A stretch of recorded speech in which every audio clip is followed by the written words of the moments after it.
George Saunders has published 4 collections of stories: Civil War Land in Bad Decline, Pastoralia, In Persuasion Nation, and this year's best-selling 10th of December, which prompted a New York Times cover story titled George Saunders Has Written the Best Book You'll Read This Year.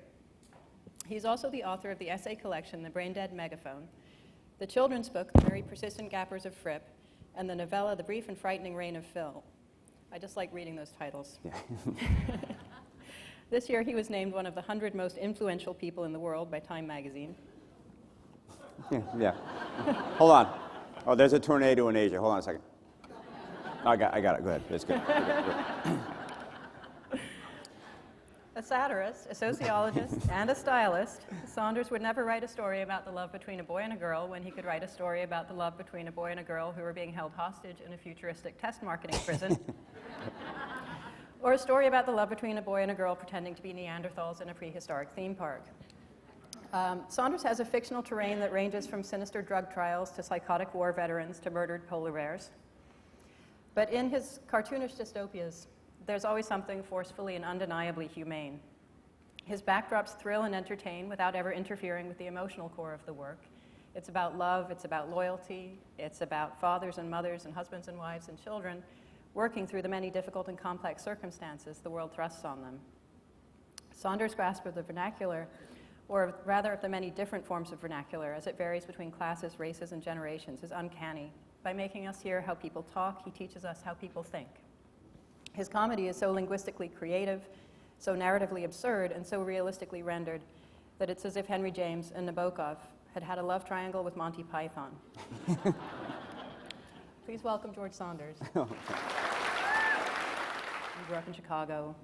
You studied engineering, and you worked at many different things, from knuckle pulling to roofing to seismic oil prospecting. And you published your first book, Civil War Land in Bad Decline, when you were 37, which is a little late by current standards. Yeah, or any standard. Right. Obviously. So how did you get there? Well, I think for me, as I'm getting older, I'm thinking that my issue when I was younger was I didn't have, I had some kind of tendency, which might be working class, to not understand that which is interesting to you is that which you should do. You know, sort of, or maybe it's the Catholic thing, you know, including that's which is fun for you, you shouldn't do. I just sort of gave up. I didn't study in high school. I was flunking classes. And I wasn't a drinker or a druggie. I just was kind of a little bit lost, you know. So then went to engineering school kind of because I had these 2 really loving teachers who picked me out of the crowd and actually called for me. They actually called the school. This was in the 70s. And said, this guy is a fuck up, basically, but he's not. He's a pretty good kid. Would you give him a chance? And weirdly, you know, if you've ever done college admissions recently, they said, yeah, maybe. You know, and they said, well, what are his grades? And they said, well, he flunked chemistry, he got a D- in algebra, and he flunked trig. But he's a great kid. And so they said, well, why doesn't he go to summer school? And they said 18 hours in summer school, which is a lot, all technical subjects. Right. And if he can get a B average, then we'll let him in. The point was, I didn't really know what I was doing. And then I went to Asia and worked. But I would say that the short answer is sort of like gradually and then all at once. I always lit up when I was reading. I always felt like I had strong opinions about what I was reading. And that writerly feeling kind of like, I could never do that, but I could do that. You know, kind of that double feeling. You read Hemingway and go, how in the world does he do that?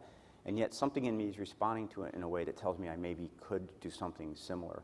But that feeling just sort of grew over the years. Maybe as I screwed up other things. You know, I wasn't a good engineer, got sick in Asia, and then I came home and kind of beatnicked around for a couple of years, during which time my degree kind of lapsed. So when I was ready to go back... They took it away from you? Well, they didn't take it away, but it was, you'd go in and say, I've got a degree in geophysics.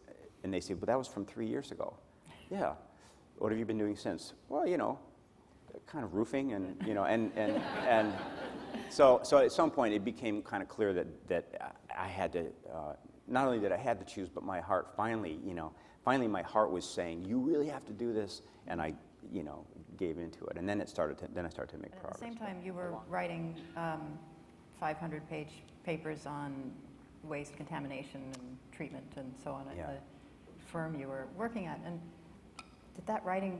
did having to do that kind of writing and editing do anything to your writing brain? It helped amazingly, actually, because we would have. I was kind of an editor, and then you would have to write blocks of this text, and they're very technical, sort of geological or environmental engineering text. And the company didn't really like the idea of having a tech writer. It seemed sort of extraneous or glamour, or like too much. It was luxurious to have that. So they would, you'd have hours allocated for that, but they didn't really like it. It wasn't supposed to be fancy. You were supposed to be really cut to the bone. So a lot of that job ended up being really close line edits. If something was extraneous, you cut it. If something was indirect, you cut it. And then I would just go from that, sometimes with the keystroke, to my own work, and that really helped. Somehow that aesthetic, which once you get into it, as you know, because you're a master of that kind of cutting, it's sort of intoxicating. So I would get into my stories and go, what's that doing there? That's an adjective, huh? Slash.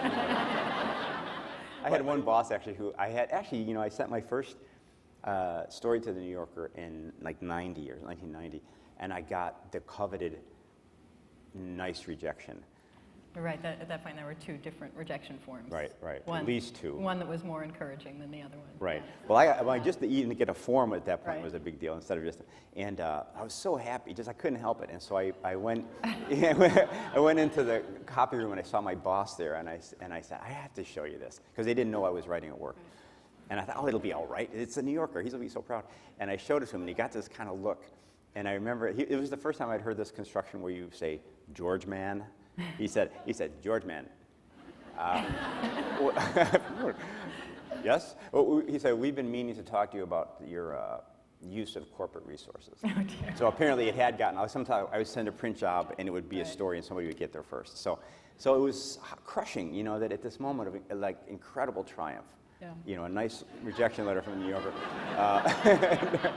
Just so you know what kind of power you have. Yeah, now I know everyone's so happy to get rejected. Yeah, Makes my life much easier. So I'm wonderful.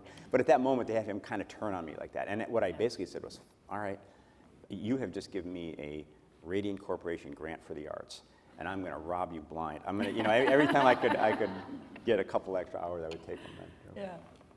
So in a couple of years after that, in '92, you did have a story taken by the New Yorker, pulled from the proverbial slush pile that came out, offloading for Mrs. Schwartz.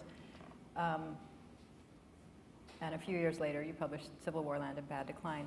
Did you quit the job? Did it change your life? It did, but the story was '92, and I know I didn't quit. I had to keep working, and it became harder then because people, now that it was really out, and they suspected there might have been some money involved, and so at that point I was trying to finish the book, and the whole time I would develop these different. Sometimes at lunch would be good, because this particular secretary had a really hot printer that would make it look really nice. But at this time, I had gotten into the thing where I was taking the bus home. So between 5 and 5:45, I could be in my office. My office mate would have left, and I could just crank for 45 minutes. But that story came out, and there was an older engineer who figured it out. And at 5:01, he would come to the door. And he always wanted to talk about Zane Grey. I don't know. He said, Zane Grey had a long time in the wilderness where he didn't get published. I'm like, yeah, I know. Yeah, he's a great writer. I love that Western stuff. That's the best. Those Indians. Oh, wow. Yeah, I guess you just got to be patient. You just got to really work it, don't you? Yeah. And I couldn't exactly say. I mean, I was on my own time at that point, but somehow I couldn't. Yeah. So anyway, yeah. But so then that was from '92. The book wasn't finished for another 3 years, so that was still at work, and the time got a little harder. I was in my 30s, and we had 2 daughters, and I was starting to make a little progress in the company. So I was kind of like, well, I don't know, maybe I shouldn't, I don't want to burn my bridges. So I was getting bigger jobs and more responsibility, which then cut into the writing time. So it was kind of an interesting thing. And then when the book was sold, I also had that sort of second book, just a miniature version of that second book, Anxiety. But then when the book did come out, I just got a 1-year offer from Syracuse to go teach. And that was really the big change. Yeah. Although I still have dreams about that job, that this is all kind of fallen away. And I have to go back, and it's always that I don't know the programs now, and everybody's kind of like, well, you were kind of a big shot there for a while, weren't you? Well, I don't think I'm going to give you a charge number. Also, you're naked. That was